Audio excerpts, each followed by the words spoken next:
हाय दोस्तों, welcome to back my channel. मैं ये कहानी का भाग चौथा लेकर आई हूँ। तो हम बिना देरी के स्टोरी स्टार्ट करते हैं। वंशी फिर रोते हुए विकराल की तरफ उंगली पॉइंट करके बोली, लेकिन इन जाहिलों ने मैडम को 45 लाख के बदले इस घटिया इंसान को बेच रहे थे। फिर ईवान की तरफ उंगली करके बोली, और ये आदमी 45 लाख देकर मैडम को खरीद रहा था।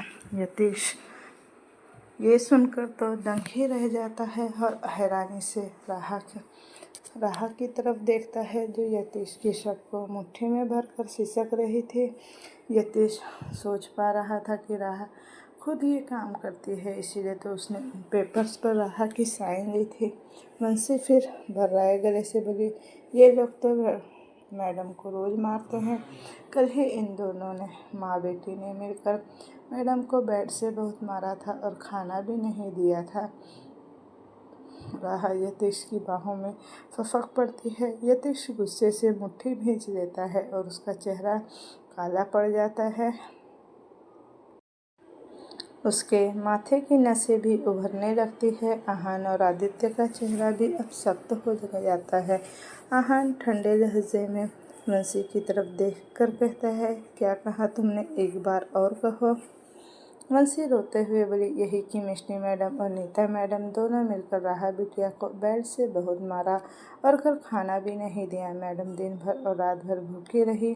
आहन का गुस्सा अब 7वें आसमान को छूने लगा था और यतीश तो हैरानी से राहा के छोटे से चेहरे को निहार रहा था और आदित्य मुट्ठी बांधकर खड़ा था।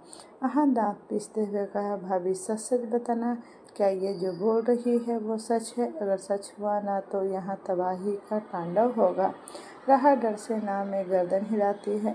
दांत पीसते हुए कहा, भाभी टेल द ट्रूथ। भाई को झूठ से सख्त नफरत है। यतीश तो सिर्फ राह के चेहरे को देखकर उसके जवाब का इंतज़ार कर रहा था। यतीश राह के गाल को सहलाते हुए कहता है, प्रिंसेस मुझे बताओ, इन लोगों ने तुम्हारे साथ क्या किया? अगर इन लोगों ने तुम्हें रुलाया है तो तुम्हारे एक एक बूंद आंसू की कीमत ये लोग खून के आंसू से चुकाएंगे।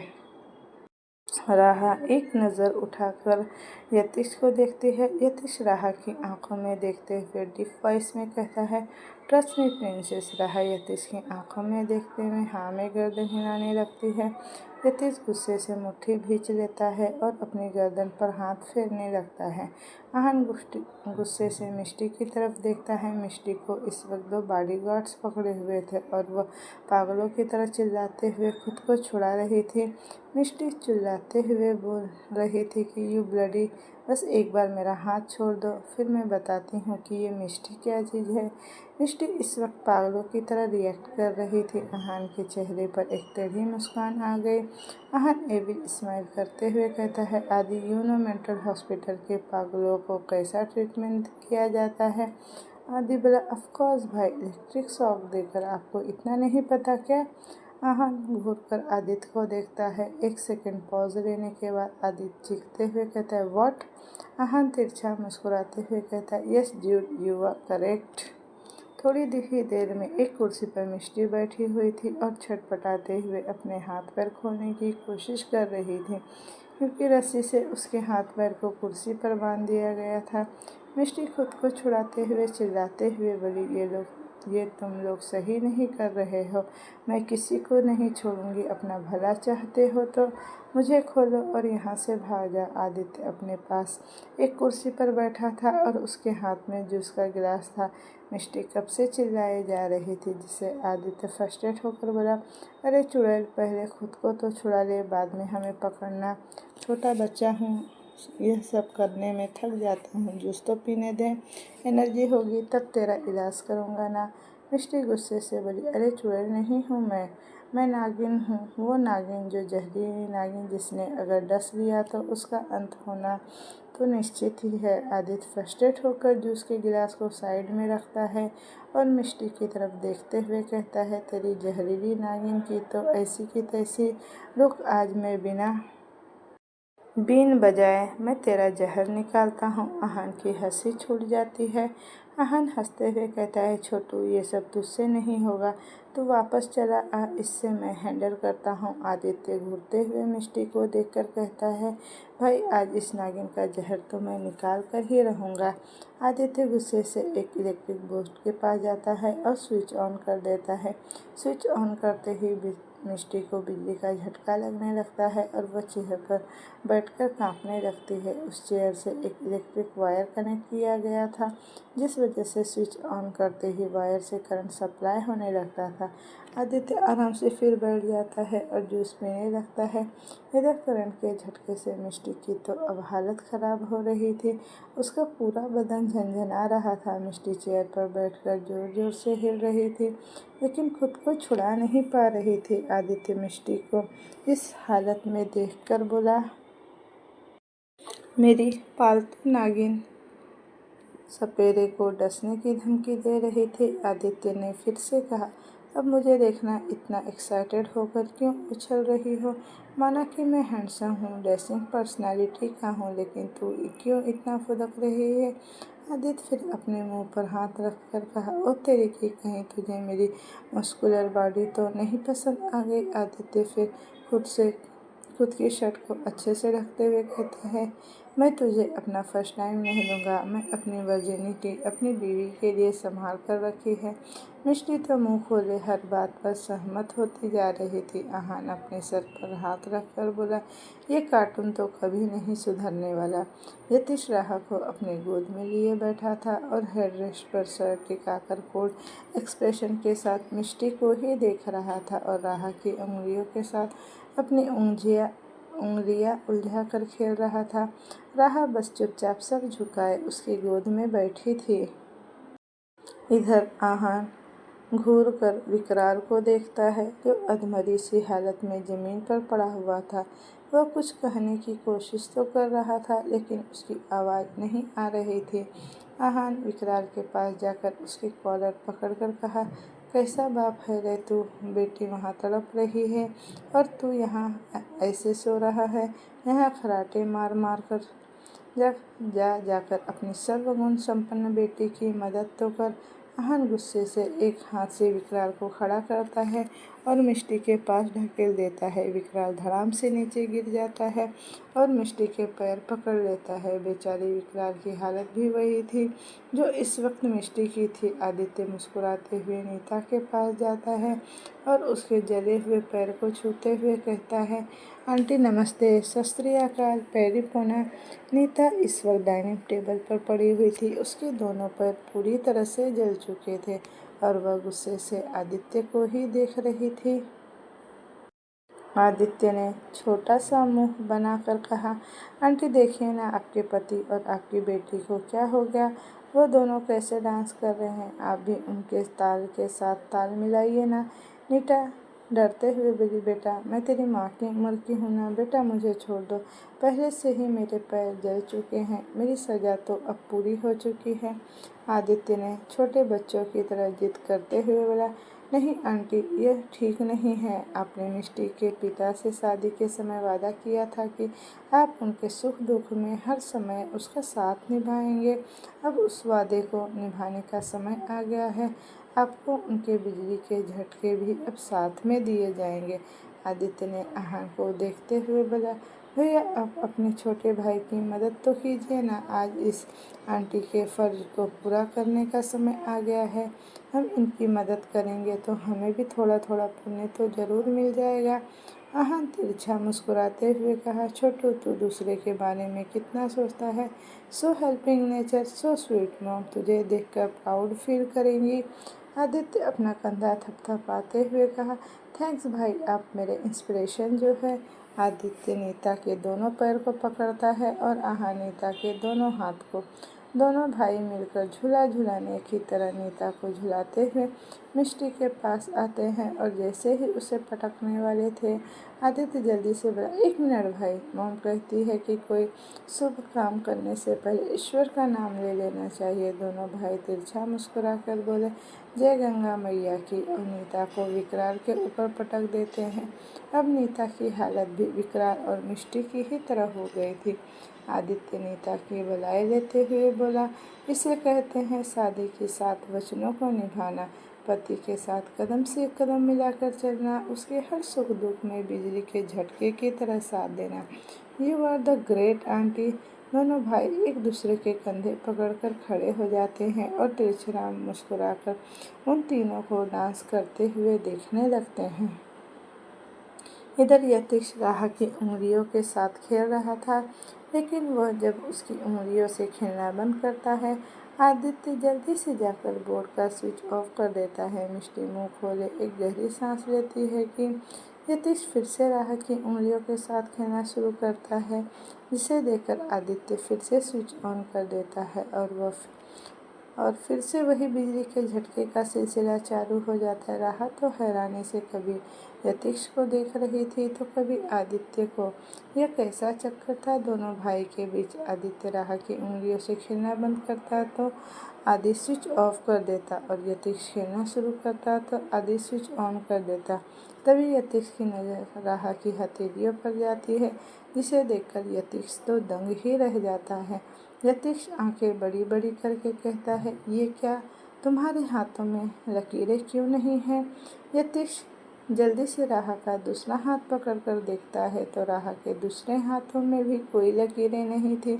अब तो यतीश दंग ही रह जाता है और उसकी धड़कनें अब एकाएक बढ़ने लगती है, क्योंकि वह पहली बार ऐसा हाथ देख रहा था जिसके हाथों पर लकीरें नहीं थी। यतीश जल्दी से राह के दोनों हाथ पकड़कर कहता है, हाउ इज इट पॉसिबल, यह कैसे हो सकता है, बिना लकीरों के हाथ? यतीश के तो होश ही अब उड़ने लगे थे। राह घबरा कर अपने दोनों हाथों की मुट्ठी बना लेती है और धीरे से बोलती है, हमारे हाथों में लकीरें नहीं हैं। राह सर झुका लेती है। राह अपने हाथों को छुपा लेती है। यतीश समझ जाता है कि राह के कुछ अनसुलझे रहस्य है, जिससे राह उसे बताना ही नहीं चाहती। इधर बिजली के झटके से मिष्टी और उसके माता पिता का हाल बेहाल हो चुका था। थोड़ी देर बाद यतीश राह की उंगलियों से खेलना बंद कर देता है, जिसे देखकर आदित्य स्विच ऑफ करता है। आदित्य पीछे मुड़कर जैसे ही मिष्टी को देखता है, वह ठहाका मार मार कर हंसने लगता है, और आहान तो हंस हंस कर पागल ही हो रहा था। इस वक्त मिष्टी एक स्टेचू की तरह बैठी हुई थी। उसके सारे बाल ऊपर सीधे खड़े हो गए थे और चारों तरफ फैले हुए थे, जैसे चुड़ैलों के होते हैं। उसकी आंखों से काजल फैलकर चेहरे पर दाग बन गए थे और उसके मुंह से हवा निकल रही थी।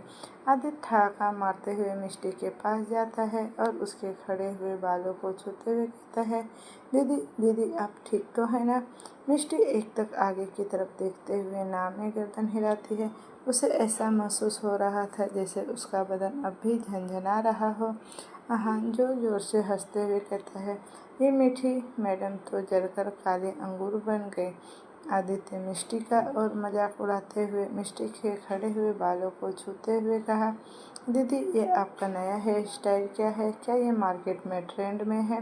मिष्टी कोई जवाब नहीं देती। आहान हंसते हुए मिष्टी के पास जाता है और उसके काले पड़ चुके चेहरे को देखकर कहता है, बेचारी लड़की तवे में जली हुई चपाती की तरह हो गई।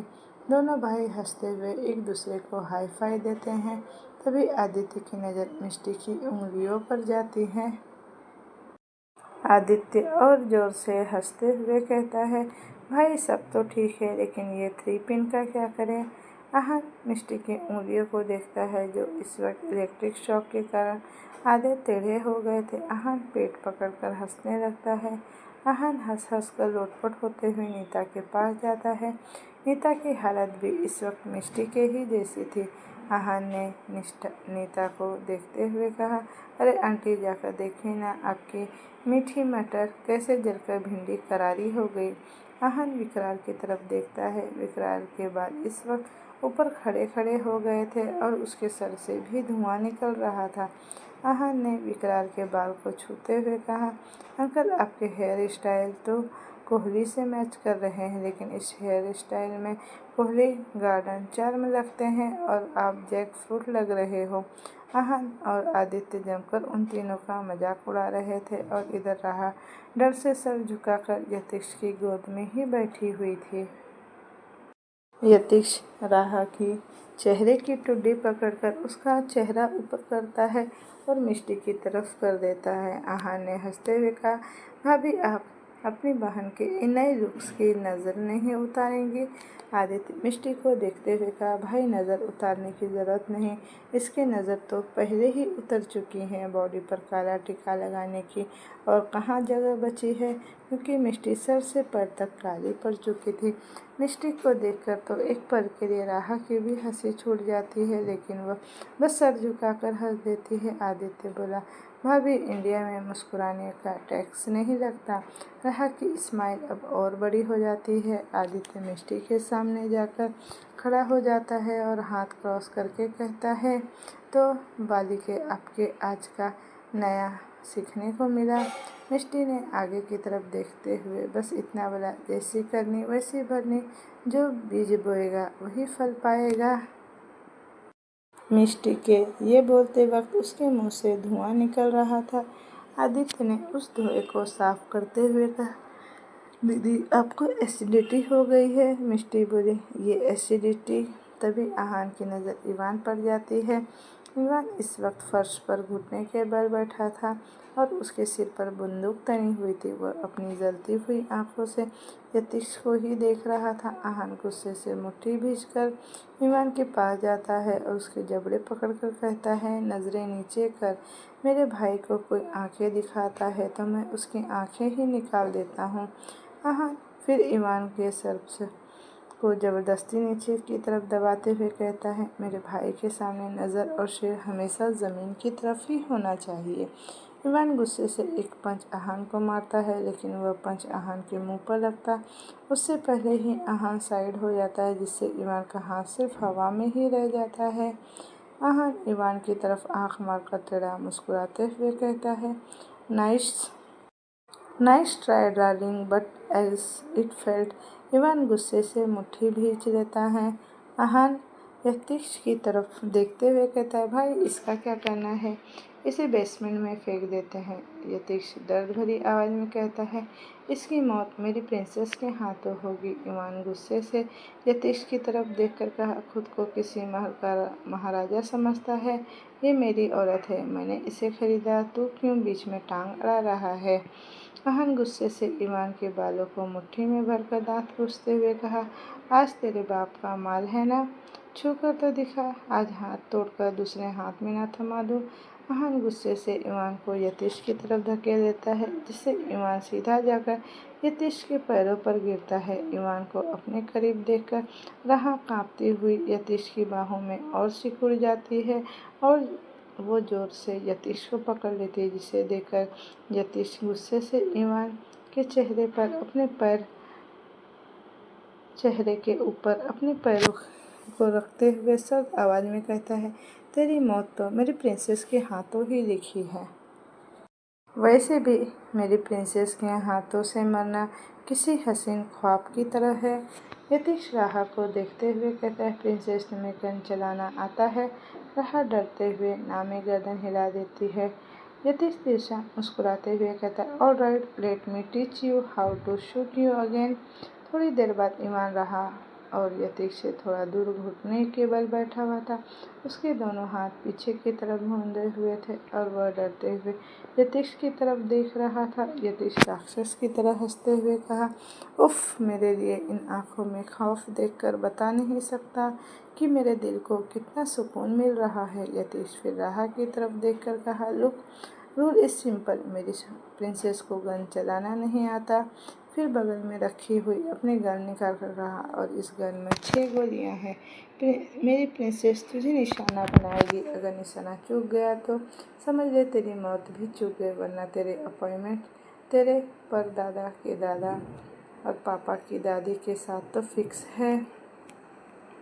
इवान सलाइवा गटक रहा था। इधर राहा आंखें फाड़ यतीश को ही देख रही थी। यतीश राहा के हाथों में गन थमा देता है, जिससे राहा जल्दी से गन को दूर फेंकते हुए चिल्लाकर बोली, हमें गन चलाना बिल्कुल नहीं आता, हमें तो पकड़ना भी नहीं आता। यतीश एविल स्माइल करते हुए गन उठाता है और कहता है, not a big deal princess, यह रही गन और इस पर हुआ बुलेट लोड, और ये है ट्रिगर, तुम्हें बस ये ट्रिगर दबाना है। यतीश ट्रिगर दबाते ही गोली सीधा ईमान के बाजू पर लगती है, जिससे ईमान की चीखें वहां पर गूंजने लगती है। यतीश राहा को बंदूक देते हुए कहता है, it's simple princess, you can try it. राहा रोते हुए कहती है, हमें नहीं चलाना बंदूक, हम किसी को कैसे मार सकते हैं। अब यतीश का चेहरा डार्क हो जाता है। वह राहा के गले के पीछे से पकड़कर कहता है, मैंने तुझसे तेरी रज़ा नहीं मांगी, मैंने तुझे ऑर्डर दिया है and you have to follow my orders.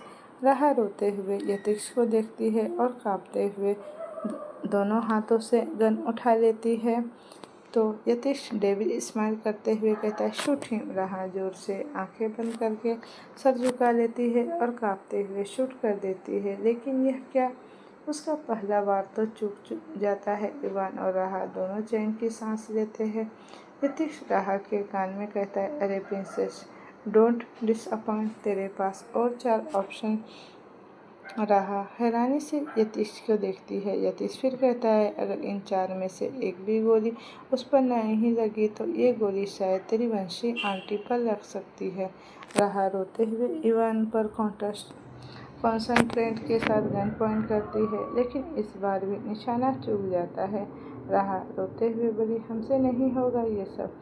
Yatish cold voice में कहता है, तुम्हें तुम्हारी वंशी आंटी जीती जागती अच्छी नहीं लग रही है क्या? क्यों उन्हें कफन में लिटाना चाहती हो?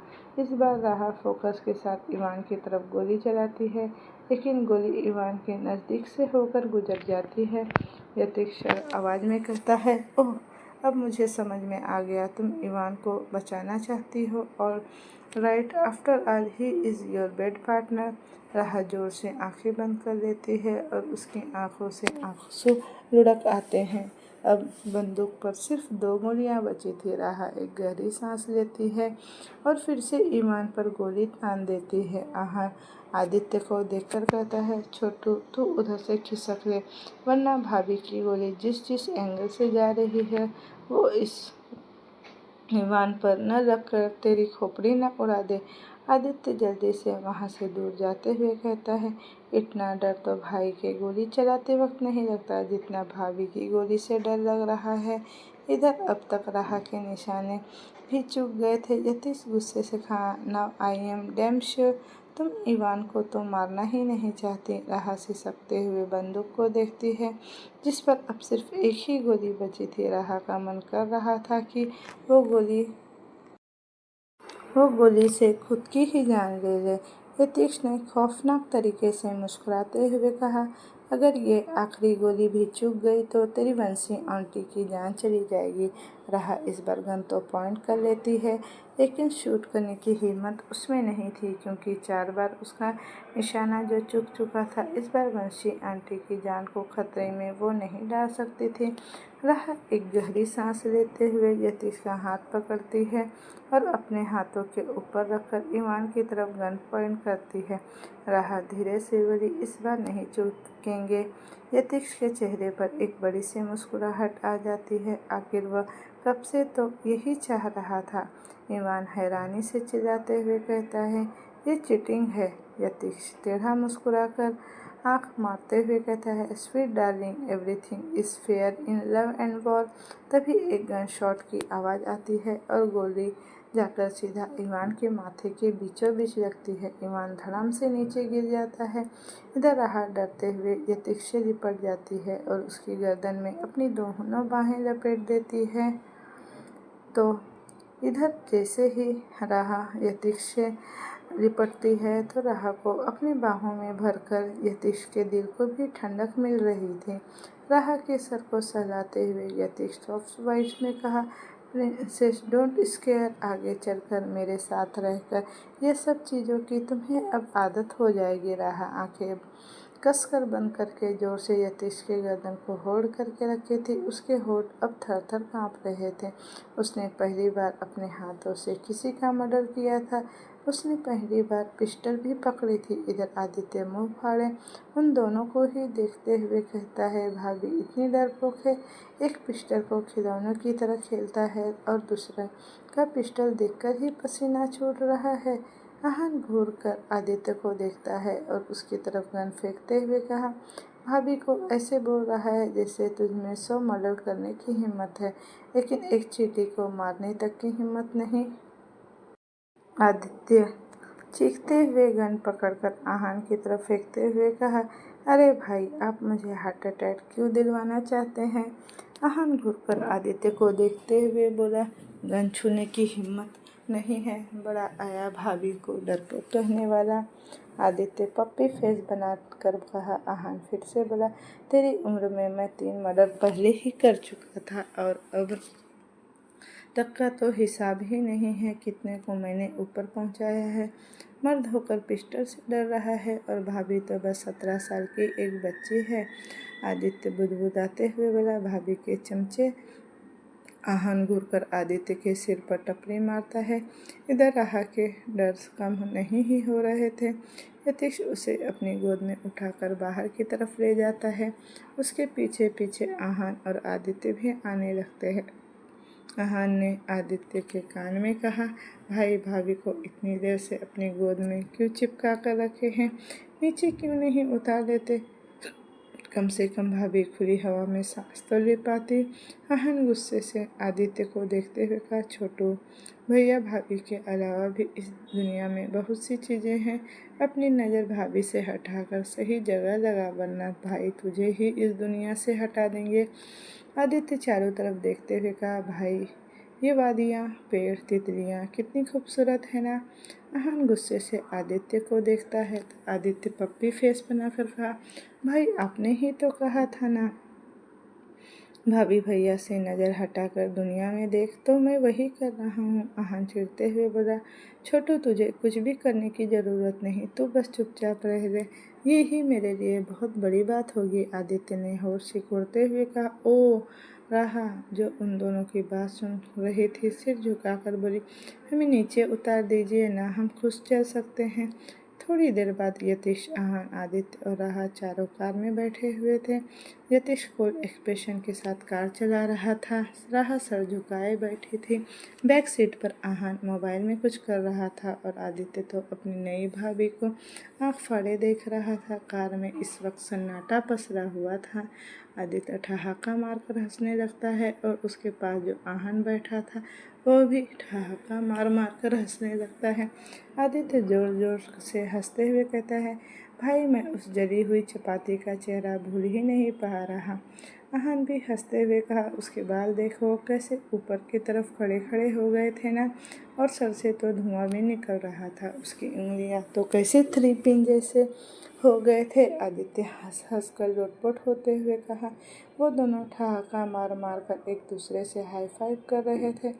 आदित्य अपनी हंसी रखते हुए कहा, सीरियसली सिर झुक सो फनी। रहा भी सर झुकाकर मंद मंद मुस्कुरा रही थी। आदित्य चुप हो जाता है और फिर राह को देखते हुए कहता है, मिसेस यतीश सिंगरा ज़्यादा, अभी तो आपकी अभी अभी शादी हुई है ना, आप भाई के साथ हनीमून पर कहाँ जाना पसंद करोगे? राह चुप हो जाती है और उसका दिल अब जोरों से धक धक करने लगता है। इन सब में वो यह तो भूल ही गई थी कि उसकी शादी हो चुकी है, वो भी उस इंसान से जिसे वह जानती तक नहीं। राह तिरछी नज़रों से यतीश को ही देख रही थी, जो कि कोल्ड एक्सप्रेशन के साथ गाड़ी चला रहा था। राह जल्दी से अपनी नज़रें फेर लेती है।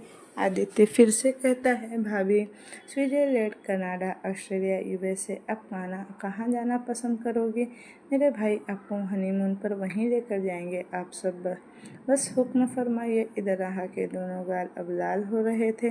तभी यतीश एक झटके में कार पर ब्रेक लगाता है और कार से निकलकर आदित्य के साइड का डोर खोलता है। यतीश कोल्ड वॉइस में आदित्य को देखते हुए कहता है, बाहर निकल। आदित्य हैरानी से कहता है, बट भाई भाई, मैंने कुछ गलत कह दिया क्या? यतीश घूरकर आदित्य को देखते हुए कहता है, आई सेड गेट आउट। बेचारा आदित्य मुंह बनाकर कार से बाहर आ जाता है। यतीश फिर आहान को देखते हुए कहता है, क्या तुझे बाहर आने के लिए एक्स्ट्रा इनविटेशन कार्ड दूँ? आहान भी जल्दी से कार से उतर जाता है और यतीश कार लेकर वहाँ से चला जाता है। आदित्य रोंदू सा मुँह बनाकर कहता है, आहान भाई, यतीश भाई मुझसे प्यार नहीं करते, हमेशा किसी का भी गुस्सा मुझ पर ही उतारते हैं। आहान हंसते हुए बोला, अरे मेरा छोटू भाई यार, समझा कर, उन दोनों की अभी अभी शादी हुई है। वो दोनों एक साथ प्राइवेट मोमेंट स्पेंड करना चाहते हैं। क्यों हम कबाब में हड्डी बने? आदित्य सिर खुजाते हुए मुस्कुरा देता है। इधर कार में एक बॉडीगार्ड अब कार चला रहा था और बैक सीट पर यतीश और राहा बैठे थे। कार में इस वक्त पार्टीशन लगा हुआ था। राहा डर से कोने में सिकुड़ कर बैठी थी और यतीश उसे ही घूर रहा था। यतीश जैसे ही अपना हाथ बढ़ाकर राहा को अपनी तरफ खींचने वाला था, राहा उसे देखकर और सिकुड़ कर बैठ जाती है। यतीश गुस्से से मुट्ठी बनाकर कहता है, प्रिंसेस, तुम मुझसे इतना डर क्यों रही हो? यतीश ने एक झटके से राहा को खींचकर अपनी गोद में बिठा दिया। राहा की सांसें अब भरने लगी। यतीश राहा के सॉफ्ट चिक्स को सहलाते हुए बोला, मैं तेरे साथ कुछ नहीं कर रहा प्रिंसेस, इतना डरने की कोई ज़रूरत नहीं। यतीश फिर तिरछा मुस्कुराते हुए बोला, लेकिन आगे का मैं कुछ कह नहीं सकता, शायद खुद को कंट्रोल भी न कर पाऊँ। राहा हैरानी से अब यतीश को ही देख रही थी। यतीश राहा को देखते हुए एक आंख दबा देता है, जिससे राहा की पलकें झुक जाती है। यतीश राहा के सिर को सहलाते हुए कहा, दिन में जो चल रहा है बता देना चाहिए, दिल का दौरा पड़ने का कम चांसेस रहता है। फिर राहा के छोटे से चेहरे को ऊपर करते हुए कहा, प्रिंसेस, तुम्हें कुछ पूछ सकता हूँ? तुम्हारे दिमाग में जो भी क्वेश्चन है। लेकिन राहा कुछ नहीं बोलती। यतीश राहा के साथ सॉफ्ट बिहेव कर रहा था ताकि राहा उसके साथ बात करने में कंफर्टेबल हो जाए, लेकिन उसकी खामोशी यतीश को अब गुस्सा दिलाने लगी थी। यतीश ने सर्द आवाज़ में कहा, प्रिंसेस, कुछ बोलोगी भी या मैं तुम्हें इस चलती हुई गाड़ी से बाहर फेंक दूँ? राहा डर से आंखें बंद कर लेती है और हकलाते हुए बोली, आपका नाम क्या है? हालांकि राहा जानती थी कि वह कितना बेवकूफ़ी भरा सवाल कर रही थी, लेकिन डर से उसके मुंह से बस यही सवाल निकला। यतीश टेढ़ा मुस्कुराकर भारी आवाज़ में कहा, सिली प्रिंसेस, मैंने तुम्हें सिली क्वेश्चंस पूछने के लिए नहीं कहा था। राहा ने सर झुकाकर बोला, मुझे कोई सवाल नहीं पूछना। यतीश राहा के सर को अपने सीने में लगाते हुए कहा, एज यू विश प्रिंसेस। राहा यतीश के हैंडसम चेहरे को नज़दीक से देखते हुए धीरे से बोली, ये प्रोस्टिट्यूशन का काम क्या होता है? यतीश अपनी गर्दन पर हाथ फेरते हुए टेढ़ा मुस्कुराया और अपने मन में कहा, how innocent are you princess. राहा टिमटिमाती आंखों से यतीश को ही देख रही थी। यतीश इमोशनलेस चेहरे के साथ कहा, जो लोग जिस्म बेचकर पैसे कमाते हैं उन्हें प्रोस्टिट्यूट कहते हैं। राहा मासूमियत से बोली, इसका मतलब हम भी प्रोस्टिट्यूट हैं? हमने भी आपको अपनी बॉडी बेची है ना? क्या इस वक्त हम भी प्रोस्टिट्यूशन का काम कर रहे हैं? यतीश की आंखें ये सुनकर तो लाल हो जाती है और उसका चेहरा सख्त हो जाता है।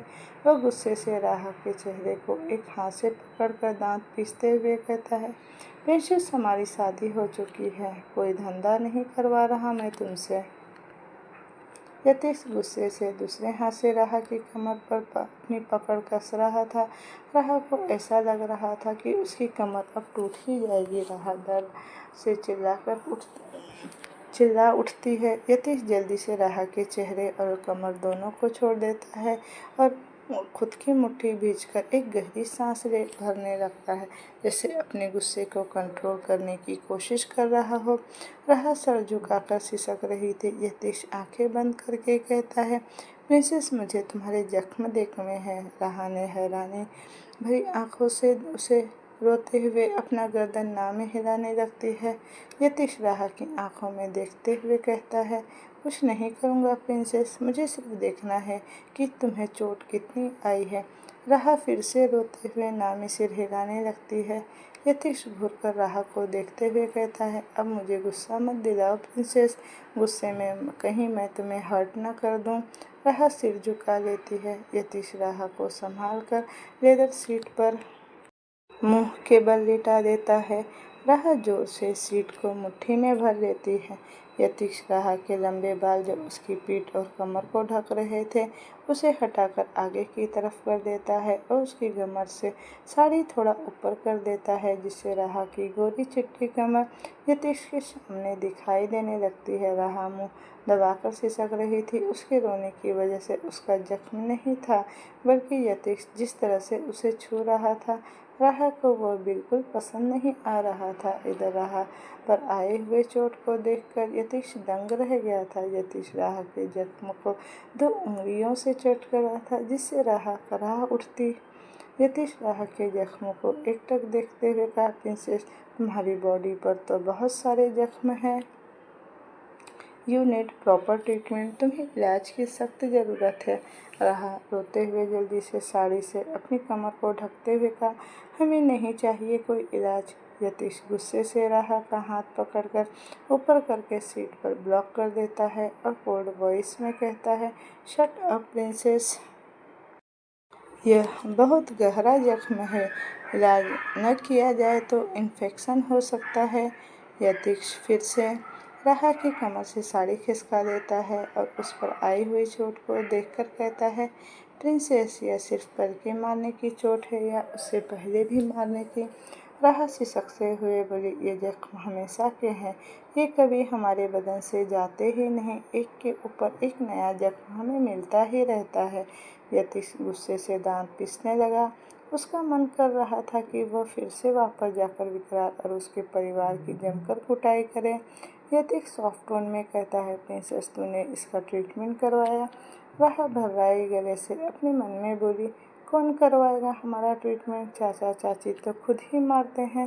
भला वो लोग कैसे हमारा इलाज करवाएंगे? और दी ऐसे बिहेव करती है जैसे हम उसकी तो जान के ही दुश्मन हैं। इन्फेक्शन न हो जाए इसीलिए बंसी आंटी हल्दी लगा देती। तभी यतीश सर्द आवाज़ में बोला, प्रिंसेस, जो पूछ रहा हूँ उसका जवाब सीधे से दे दिया करो।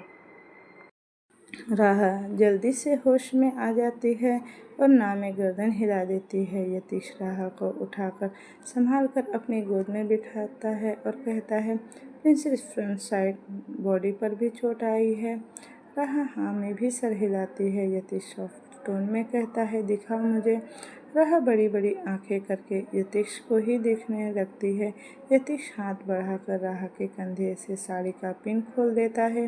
साड़ी का पल्लू राह के सीने से फिसल पाता उससे पहले ही राह जल्दी से साड़ी को कंधे से पकड़ लेती है और बेचार और सकचाकर यतीश को ही देखने लगती है। यतीश इमोशनल चेहरे के साथ बोला, प्रिंसेस, दिखाओ मुझे।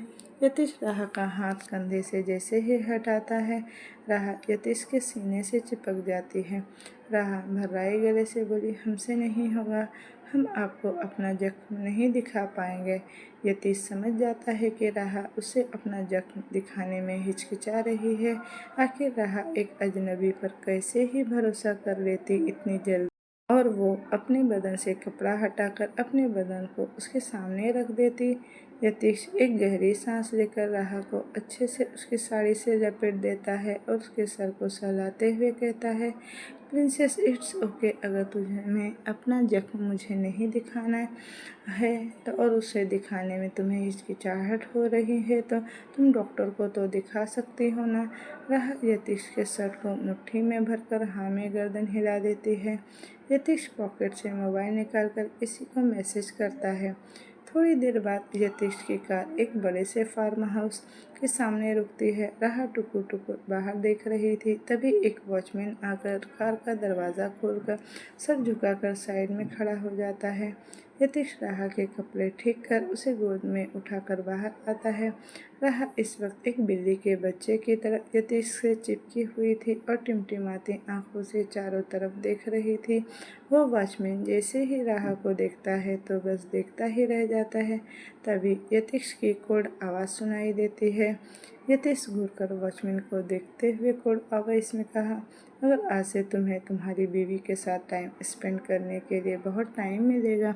वो वॉचमैन के माथे से पसीना टपकने लगता है। वो सर झुकाकर डरते हुए कहा, क्यों बॉस? यतीश वहाँ से जाते हुए सर्द आवाज़ में कहा, क्योंकि तुम फायर हो चुके हो। राहा आंखें बड़ी बड़ी करके बोली, आपने उन्हें नौकरी से क्यों निकाल दिया? यतीश राहा को फार्म हाउस के अंदर ले जाते हुए बोला, उसे बहुत शौक है दूसरे की बीवी को देखने का। अब से उसके पास फुल टाइम है, जब चाहे तब अपनी बीवी को देख सकता है वो। यतीश राहा को ऊपर ले जाकर एक किंग साइज मखमली बेड पर लेटाता है और उसके बगल में बैठकर उसके होठों के कोने को सहलाने लगता है। यतीश धीमी लेकिन खतरनाक टोन में कहा, प्रिंसेस, जो मेरा है वो सिर्फ मेरा है, मैं उस पर किसी की नज़र तक बर्दाश्त नहीं कर सकता। यतीश फिर राहा की तरफ थोड़ा झुककर कहा, यूँ ना मुझे जलन होती है जब ये हवा भी तुम्हें छूकर गुजरती है। मन करता है इस हवा को भी रोक दो। डर से राहा के होंठ कांपने लगे। राहा कांपते हुए बोली, तू आ मू मू। यतीश टेढ़ा मुस्कुराते हुए कहा, princess don't square, I am just kidding. राहा एक गहरी सांस लेती है। तभी वहाँ पर एक लेडी डॉक्टर मुस्कुराते हुए आती है और पीछे से बोली, हेलो मिस्टर रायज़ादा। उसे देखकर यतीश खड़ा हो जाता है। वह लेडी हैंडशेक करने के लिए जैसे ही अपना हाथ बढ़ाती है, यतीश उसे घूरकर देखते हुए कहता है, मेरी प्रिंसेस का चेकअप करो। वह डॉक्टर मुस्कुराते हुए हाथ पीछे ले आती है और बुदबुदाते हुए बोली, घमंडी कहीं का, 4 साल से इसके साथ काम कर रही हूँ लेकिन आज तक हाथ भी नहीं मिलाने देता, जैसे मेरे हाथ में वायरस हो। यतीश ने इस इमोशनल चेहरे के साथ कहा, शैल वी स्टार्ट? हाँ ज़रूर, वह डॉक्टर जाकर राहा के पास बैठ जाती है और राहा के चेहरे को देखते हुए बोली, आपको कहाँ चोट लगी है? राहा धीरे से नज़र ऊपर करके यतीश को देखती है, जो एक्सप्रेशन रेड चेहरे के साथ उसे ही देख रहा था। और डॉक्टर बोली, मिस्टर रायजादा, क्या आप यहाँ से थोड़ी देर के लिए बाहर जा सकते हैं? यतीश ने कोल्ड वॉइस में कहा, इसकी कोई ज़रूरत नहीं, वो बीवी है मेरी। यह सुनकर तो डॉक्टर का मुंह खुला का खुला रह गया। उसे ऐसा महसूस हुआ जैसे उसका दिल ही टूट गया हो। वह डॉक्टर भर्राए गले से बोली, मिस्टर रायजादा, आपने शादी कर ली, लेकिन कब, क्यों, कैसे? फिर राहा की तरफ देखते हुए कहा, और यह आपकी बीवी है? यतीश भूकर उस डॉक्टर को देखते हुए कहा, मैंने आपको यहाँ मेरी प्रिंसेस का चेकअप करने बुलाया है डॉक्टर नैना, ना कि मेरी शादी का इंटरव्यू लेने के लिए। नैना की आंखों से आंसू आ जाते हैं और वो रोते हुए राहा की साड़ी खोलने लगती है। राहा यतीश को देखकर जल्दी से नैना का हाथ पकड़कर ब्लैंकेट से खुद को ढक लेती है। नैना भरे गले से बोली, अब आपको इतना शर्म क्यों आ रही है? अब तो आप उनकी बीवी हैं ना, शादी हो चुकी है आपकी। बेचारी राहा सर झुका देती है। नैना यतीश की तरफ देखे बिना उखड़े हुए स्वर में बोली, मिस्टर रायजादा, मैं आपके सामने आपकी बीवी का इलाज अच्छे से नहीं कर पाऊंगी, प्लीज़ आप थोड़ी देर के लिए बाहर चले जाइए। यतीश गुस्से से मुट्ठी भींचता है और बाहर चला जाता है। इधर नैना राहा की साड़ी उतारकर साइड में रख देती है और सिसकते हुए राहा के जख्मों को देखने लगती है।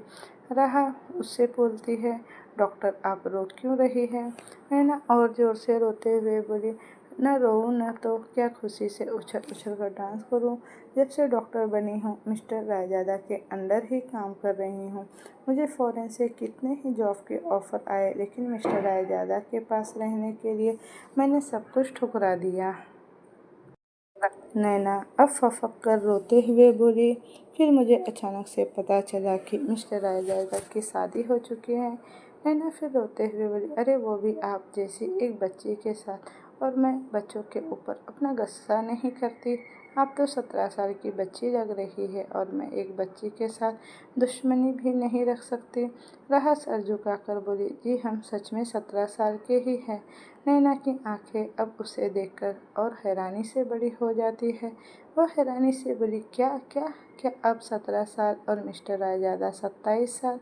वो आपसे पूरे 10 साल बड़े हैं। हे भगवान, मुझे गंगा नहा लेना चाहिए, आखिर मुझे अब नहीं जीना। राहा समझ नहीं पा रही थी कि वह नैना से क्या ही कहे। आखिर उसकी शादी भी तो ज़बरदस्ती ही हुई थी ना। नैना सिसकते हुए राहा का इलाज कर रही थी। नैना बोली, आपको पता है, जब आपको ये सब पता चलेगा कि मिस्टर रायजादा ने सीक्रेट मैरिज कर लिया है तो शहर की आधी से ज़्यादा लड़कियां तो समंदर में कूदकर जान ही दे देगी। कुछ को तो हार्ट अटैक आ जाएगा, कुछ इस सदमे में तो नस ही अपनी काट लेगी। मिस्टर रायजादा सारी लड़कियों के ड्रीम क्रश जो है। लड़कियां मरती हैं उनकी एक झलक पाने के लिए, लेकिन आप बहुत लकी हैं, बिना मांगे आपको मिस्टर रायजादा मिल गए। नैना राहा के गाल को सहलाते हुए बोली, आप मुझे अपनी बहन बना लीजिए ना। घर वाली न सही आधी घर वाली तो बन ही जाऊंगी। राहा हैरानी से नैना को देखने लगती है। नैना जल्दी से आंसू पोंछते हुए बोली, मैं भी कितनी पागल हूँ, दिल टूटने के गम में कैसे क्या बकबक करे जा रही हूँ। तो दोस्तों, ये कहानी अब मैं यहीं रहने देती हूँ। इसका नेक्स्ट पार्ट मैं जल्द ही लेकर आऊँगी। अगर आपको ये स्टोरी अच्छी लग रही हो तो मुझे कमेंट करके बताइएगा और मेरे चैनल को लाइक शेयर एंड सब्सक्राइब ज़रूर कीजिएगा। Thank you for watching. Bye bye.